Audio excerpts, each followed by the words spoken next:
Hello friends, मैं हूँ Garima Verma. Welcome to my YouTube channel Garima maths classes. Guys, आज की इस वीडियो में हम लोग क्या करने वाले हैं, देखिए लेबनीज थ्योरम के ऊपर कुछ अलग से क्वेश्चन मैंने आज लिया है जो इंपॉर्टेंट क्वेश्चंस हैं। गाइस, आज की इस वीडियो को स्टार्ट करने से पहले मैं आपको बता दूं कि इससे पहले मैंने लेबनीज थ्योरम पर एक वीडियो और बना दी है जिसपे मैंने इसका बेसिक कंसेप्ट बताया हुआ है कि लेबनीज थ्योरम को किस तरीके से लिया जाता है, कैसे उसका यूज किया जाता है। उस पर भी मैंने 4 क्वेश्चन लगभग उसमें मैंने इस वीडियो में किए हुए हैं। उस वीडियो का लिंक मैं आपको हमारे डिस्क्रिप्शन बॉक्स में दे दूंगी, प्लीज वहां से जाकर के आप उसको देख सकते हो। तो चलिए गाइज स्टार्ट करते हैं। तो गाइज लास्ट तक बने रहिएगा मेरे साथ। अगर मेरे मेथड आपको अच्छे लगते हैं, समझ में आते हैं, तो प्लीज़ गाइज मेरी वीडियो को लाइक करें, शेयर करें और चैनल को सब्सक्राइब करें। साथ में बेल आइकन को क्लिक करना बिल्कुल ना भूलें, जिससे नई नोटिफिकेशन आपको मिलते रहें। तो चलिए गाइज स्टार्ट करते हैं आज की इस वीडियो को एक क्वेश्चन के साथ में। देखिए गाइज, आपको क्वेश्चन दिया है कि y equal to 1 plus x upon 1 minus x to the power 1/2। आपको शो करना है 1 minus x square y n, ये वाई एन माइनस 1, ये और एन माइनस के 2 इज इक्वल टू 0। तो गाइज इससे पहले की वीडियो में अगर हम आपको बता दें, अब तक हमने क्वेश्चंस किस टाइप के किए हैं, हमने क्वेश्चंस n+2 के फॉर्म में किए थे। देखिए गाइज, इससे पहले की वीडियो में हम लोगों ने किस टाइप के क्वेश्चंस किए थे, हम लोगों ने वहां पर क्वेश्चन जो किए थे वो इस टाइप के किए थे। देखिए, जहां पे आपके पास n+2 यानी प्लस में वैल्यू नीचे चल रहा था, वो प्लस में चल रहा था। लेकिन आज का जो क्वेश्चन हमारे पास है वो चीज यहाँ माइनस में है। देखो n-1 n-2 यानी सबसे बड़ी पावर आपके पास अब n है। लास्ट वीडियो के अंदर आपके पास मैक्सिमम पावर n+2 मतलब वाई एन सबसे छोटा होता था, उससे बड़ी ही वैल्यू आपके पास होती थी n+2 n+1, है ना, प्लस में चल रहा था। लेकिन यहाँ आपका डिफरेंट क्या है इस क्वेश्चन के अंदर, यही डिफरेंस है कि यहाँ आपके पास सबसे बड़ा वाई एन होगा, उसके छोटे आगे आगे छोटे होते चले जाएंगे, n-1 n-2 n-3, ठीक है ना। तो यहाँ पर ये सबसे बड़ा डिफरेंस है। तो चलिए इसको स्टार्ट करते हैं और देखते हैं। देखिए इस टाइप के क्वेश्चन कैसे होंगे, सबसे पहले वही है, हम लोगों को क्या गिवन है उसको लिख लेते हैं। तो y is equal to 1 plus x to the power, मतलब पूरे का होल पावर आपके पास 1/2 है। हम लोग क्या करने वाले हैं यहाँ से, सबसे पहले इस टाइप के क्वेश्चंस को कैसे सोल्व करेंगे। देखिए y इक्वल टू इसका जो अंडर रूट है, हम इसको ऐसे लिख सकते हैं ना, अंडर रूट में 1 plus x upon under root में 1 माइनस एक्स, ऐसे हम इसको लिख सकते हैं। तो इसमें आप इसके कॉन्जुगेट से मल्टीप्लाई कर दो, यानी 1 plus x upon under root के अंदर 1 प्लस एक्स। तो ऊपर तो आपके पास अंडर रूट हट गया तो 1 प्लस एक्स आ गया, नीचे आपके पास अंडर रूट के अंदर 1 माइनस के एक्स स्क्वायर आ जाएगा। अब यहां से हम लोग क्या करने हैं, इसको आप इक्वेशन नंबर 1 मान लीजिएगा। अब हमें क्या करना है, इसका डिफरेंशिएट करेंगे। अब इसको हम क्या करेंगे, इसको हम डिफरेंशिएट करेंगे एक बार। देखो हम कैसे पता लगाया, वाई एन तो हमारे पास डायरेक्ट निकल जाएगा, कोई दिक्कत है ही नहीं। हम बात करते हैं n-1 की। तो n-1 देखो, -1 का मतलब क्या हुआ कि आप एक बार डिफरेंशिएट कर दो, उसके बाद पहले एक बार डिफरेंशिएट करते फिर करते हैं बात, है ना, नहीं तो समझ नहीं आएगा ऐसे। तो हम इसको लिखेंगे differentiation with respect to x of equation number 1। तो देखिए जब डिफरेंशिएशन हो जाएगा तो y का तो आपके पास हो जाएगा y1, है ना। इससे लास्ट वीडियो में हम लोगों ने आपको समझाया था, देखिए इससे लास्ट वीडियो में हम लोगों ने आपको समझाया था कि हमें पता है कि अगर y है, y को हम डिफरेंशिएट करते हैं एक बार, तो आपके पास आ जाएगा dy/dx, है ना।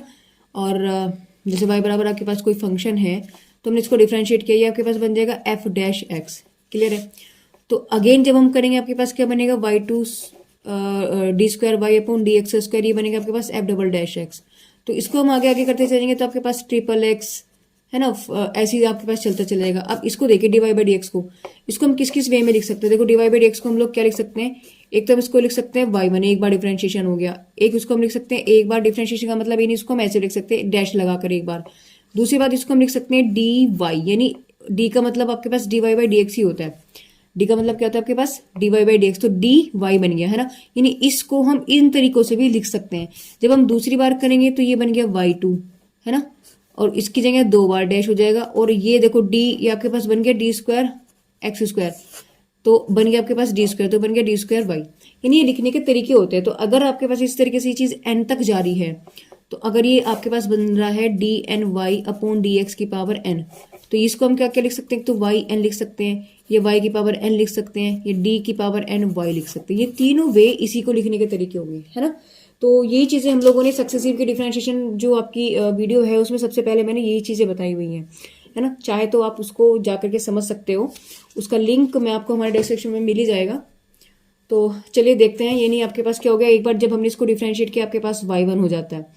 अब इसमें हम लोग देखो ऊपर नीचे का फॉर्मूला नहीं कि हमारे पास क्या लगेगा, इसमें डिवाइड रूल लगेगा। तो चलिए डिवाइड रूल लगाते हैं, वो आपके पास बनेगा, नीचे वाले का तो हो गया स्क्वायर, तो अंडर रूट कैंसिल हो गया। अब नीचे वाला सेम है, ऊपर वाले का डिफ्रेंशिएशन किया तो 1 प्लस एक्स का मतलब यानी कि 1 ही आ गया, है ना, माइनस। अब ऊपर वाला सेम रखेंगे और इसका डिफ्रेंशिएट करेंगे, तो उसको जब हम डिफ्रेंशिएशन करेंगे तो आपके पास आ जाएगा 1/2 under root 1 minus x square. फिर जब इसका किया तो माइनस के 2x आ गया, है ना। तो बस हो गया, इसको तो आप इधर ले जाइएगा।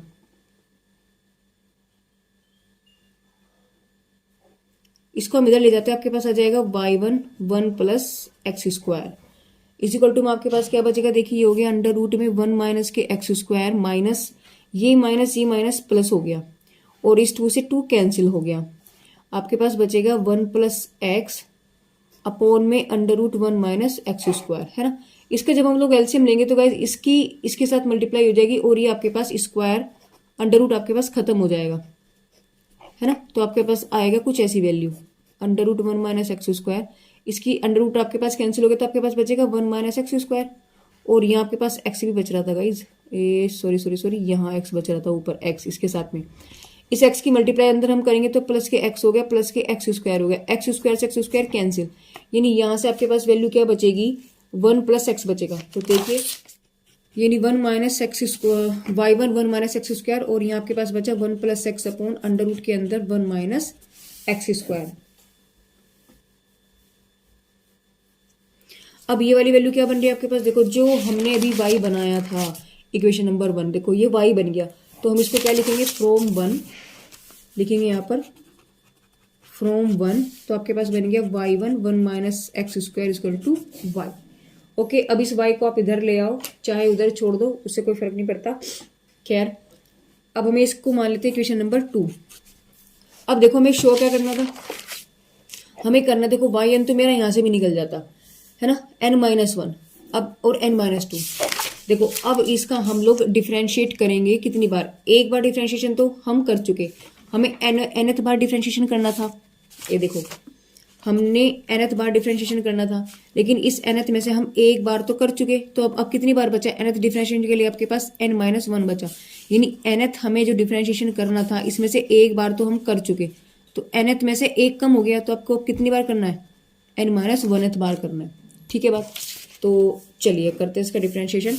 अब लिखेंगे यानी कि differentiation with respect to x, है ना, of equation number 2 up to n-1th times by using Leibniz theorem. अब लेबनीज थ्योरम क्या थी उसको देखते हैं। लेबनीज थ्योरम आपके पास थी कि d की पावर n अगर दो आपके पास फंक्शन है तो उनका प्रोडक्ट जब होता है तब आपके पास लेबनीज थ्योरम का यूज होता है।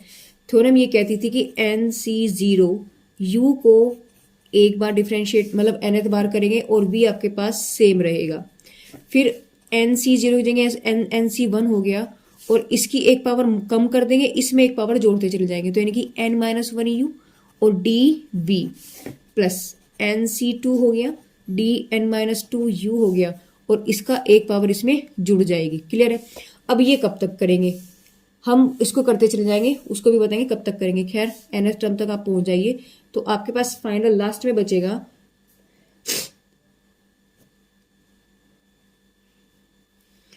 ncnu और d की पावर nv। ये आपके पास लेबनीज थ्योरम है। ये क्या आपके पास थ्योरम का जो एक्सपेंशन है वो ये है। अब यहाँ समझने वाली बात ये कि किसको हम x माने और किसको हम v माने। देखो v हमेशा, देखो आपने देखा होगा कि v कहाँ चल रहा है आपके पास, डिफ्रेंशिएट हो रहा है, वो nth टाइम नहीं चल रहा, वो आपके पास चलेगा तो nth टाइम, लेकिन हम v उसको मानते डायरेक्टली। मैं आपको बताऊं कि जिसका आपका डिफ्रेंशिएशन 0 होता चला जाए।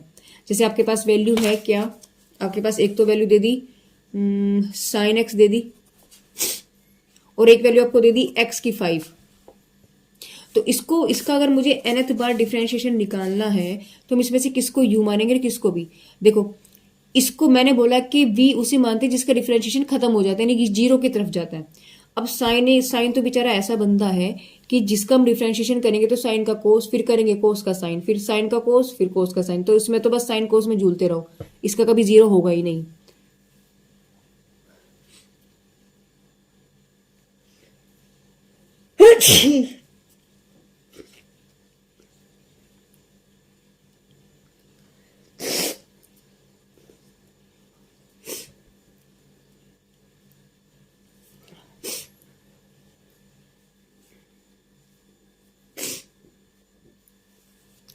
और इसको अगर हम u मानते हैं, सॉरी, इसको तो इसका मतलब इसको हम v तो मान ही नहीं सकते, क्योंकि मैंने क्या बोला, v हम उसको मानते हैं जिसका डिफरेंशिएशन खत्म हो जाता है। तो इसको हम हमेशा क्या मानेंगे, u।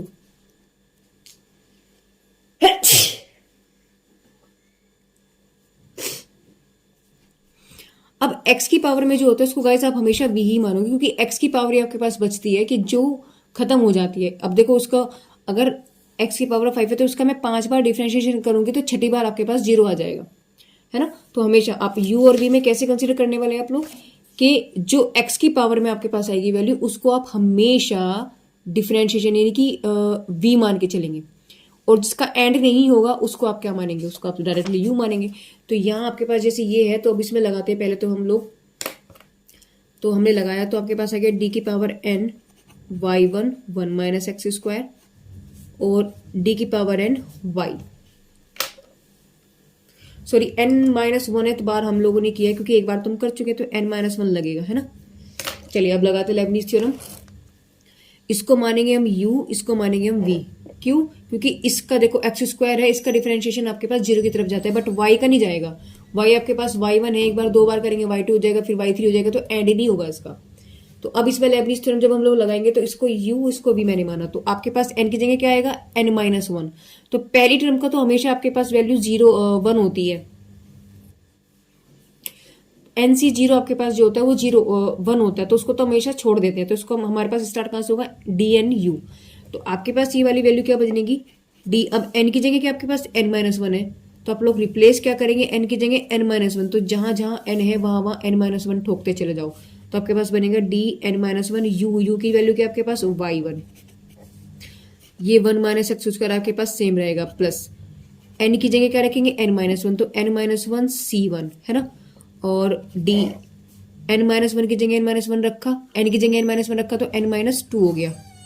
u की वैल्यू क्या आपके पास y1, और d 1 माइनस के एक्स स्क्वायर, प्लस ये आपके पास क्या हो जाएगा, n की जगह क्या रखना है आपके पास n माइनस 1 c, ये हो गया 2, और d देखो अब ये n माइनस 2 है, अगला क्या आपके पास आ जाएगा n माइनस 3 हो जाएगा, तो इसको लिखेंगे n माइनस 3 y1, और इसको डिफरेंशिएट करेंगे तो एक बार हो गया और।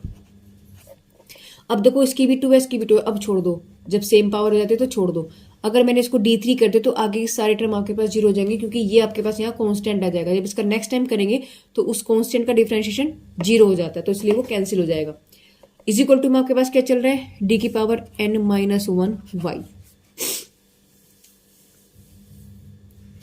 अब देखिए जब ऐसी आपके पास वैल्यू आती है तो हम लोग क्या करते हैं, देखो इसको हम नीचे ऐड करते हैं, इसको हम नीचे ऐड करते हैं। जैसे आपके पास लिखा है d की power n minus 1 y n, y1 लिखा है, तो हम लोग इसके नीचे वाली टर्म में इसको लिखते हैं, तो n माइनस 1 इसमें हम लोग प्लस कर देते हैं ये वाली वैल्यू, तो आपके पास आ गई y n। अगर मेरे पास ऊपर है d n माइनस 2, नीचे मेरे पास 1 है, तो हम लोग क्या करेंगे y n माइनस 2 प्लस 1, यानी कि y n माइनस 1। समझ में आई बात। तो इसको मैंने नीचे लिखा, आपके पास सोल्व करके क्या आ जाएगा y n 1 minus x square आ गया, प्लस देखिए अब हम लोग आ रहे हैं n माइनस 1 C1। इसकी वैल्यू निकालने के लिए हमें पता है कि कॉम्बिनेशन का फॉर्मूला होता है NCR, तो NCR बराबर क्या होता है आपके पास factorial n upon factorial n minus r का फैक्टोरियल फैक्टोरियल r। अगर मैं n की जगह n माइनस 1 रखूं और r की जगह मेरे पास वैल्यू 1 है, देखो यहाँ n माइनस 1 और यहाँ वैल्यू 1 है, तो आपके पास क्या बन जाएगा n माइनस 1 का फैक्टोरियल अपॉन n माइनस 1, और r की वैल्यू कितनी है 1, तो माइनस 1 हो गया फैक्टोरियल फैक्टोरियल 1। तो आपके पास आया n माइनस 1 का फैक्टोरियल अपॉन n माइनस 2 का फैक्टोरियल, फैक्टोरियल 1 आपके पास 1 होता है। ऊपर से आप n माइनस 1 बाहर ले लो, अंदर क्या बचेगा n माइनस 2 का फैक्टोरियल, तो n माइनस 2 का factorial that will be cancel. तो आंसर कितना है आपके पास इसका, यानी आपके पास n माइनस 1 C1 का जो आंसर है वो आपके पास n माइनस 1 आया है। तो हम लोग यहाँ क्या लिखेंगे, यहाँ पर हम लिखेंगे n माइनस 1, और जब इसको देखो इसमें ऐड करेंगे हम लोग इसी तरीके से y n माइनस 2 प्लस 1, तो आपके पास बचेगा n माइनस 1। तो इसको जब सोल्व किया आपके पास आ गया y n माइनस 1, इसका एक बार डिफ्रेंशिएट करेंगे तो माइनस के 2x आ गया, प्लस अब हम करेंगे n-1c2। देखो n-1c2 कैसे करेंगे, हमें पता है कि NCR की वैल्यू फैक्टोरियल n/n-r होता है, फैक्टोरियल के फैक्टोरियल r। तो यहाँ n की वैल्यू क्या है आपके पास, n-1 है। n को रिप्लेस करिए n-1 की जगह, और r की वैल्यू कितनी आ गई आपके पास 2। तो रखो यहाँ पर 2, तो वैल्यू क्या बन जाएगी, n-1 का फैक्टोरियल, n-2 का फैक्टोरियल और फैक्टोरियल 2।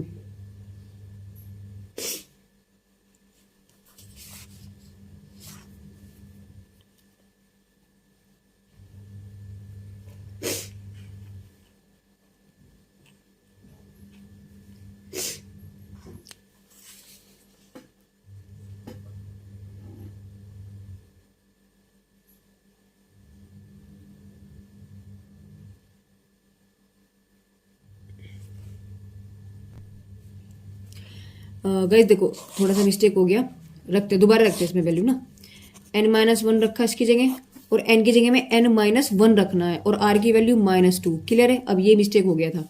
तो यहाँ से आपके पास आ गया n-1 अपॉन, ही हो गया n-3 का फैक्टोरियल, फैक्टोरियल 2। तो ऊपर वालों कहाँ तक खोलना है, 3 तक। तो n-1, n-2 और n-3 का फैक्टोरियल अपॉन n-3 का factorial, factorial 2, that will be cancel. तो आपके पास n-1 n-2 अपॉन फैक्टोरियल 2 किसका है वैल्यू, यही n-1c2 की। क्लियर है, तो इसकी जगह हम क्या रखेंगे, n-1 n-2 अपॉन फैक्टोरियल 2। तो चलिए करते हैं, यानी जो ये वाली वैल्यू है आपके पास, इसकी क्या बन गई आपके पास n-1। तो लिखेंगे यहाँ पे n-1 n-2, आगे लिख लेते हैं यहाँ ना, स्पेस कम रह जाएगा, n-1 n-2 अपॉन फैक्टोरियल 2। और इसको जब इसमें करेंगे हम लोग, देखो क्या बनेगा आपके पास, y की पावर n-3 है और नीचे आपके पास +1 है, तो +1 कर दो, तो y की पावर n-2। तो ये वाली वैल्यू क्या बन गई आपके पास, y n-2। अब देखो -x² का 2 बार डिफरेंशिएट करेंगे तो सिर्फ आपके पास -2 बचेगा। क्लियर है, यहाँ आपके पास इसको नीचे लिख देंगे, तो y n-1 हो गया। चलिए आगे क्या बचेगा आपके पास, देखो 2 से तो 2 कैंसिल हो गया, यहाँ आपके पास बचेगा yn1 - x² प्लस ये माइनस यहाँ लिख दो, तो इसको माइनस कर दो आप, है ना, और 2x स्टार्टिंग में लिख लो, n-1 यहाँ लिख लो, yn-1 हो गया। प्लस में ये माइनस इसको माइनस कर देगा, और बचेगा आपके पास क्या, n-1 n-2, 2 तो कैंसिल हो गया, yn-2।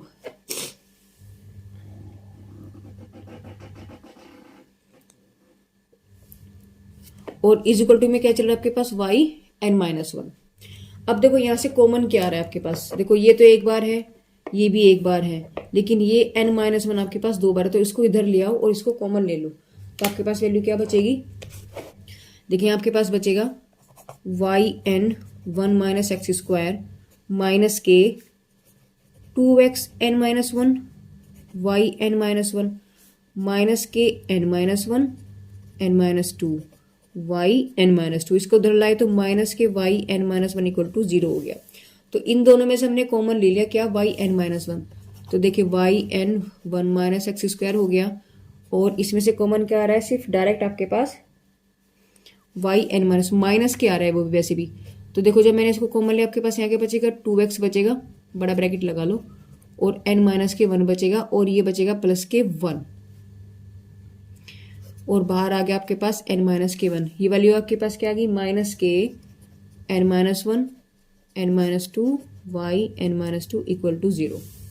ठीक है, और गाइस यही जो है आपको यहाँ पर शो करना था, आपका जो फाइनल आंसर था वो यही था। देखिए 1 - x² yn -2n - 1 x + 1 yn -1 -n-1 n-2 yn-2। तो सेम आपके पास आंसर ही आ गया, तो हैंस प्रूव। तो गाइस इस वीडियो के अंदर हम लोगों ने लेबनीज थ्योरम के एक इंपॉर्टेंट क्वेश्चंस को सॉल्व किया है।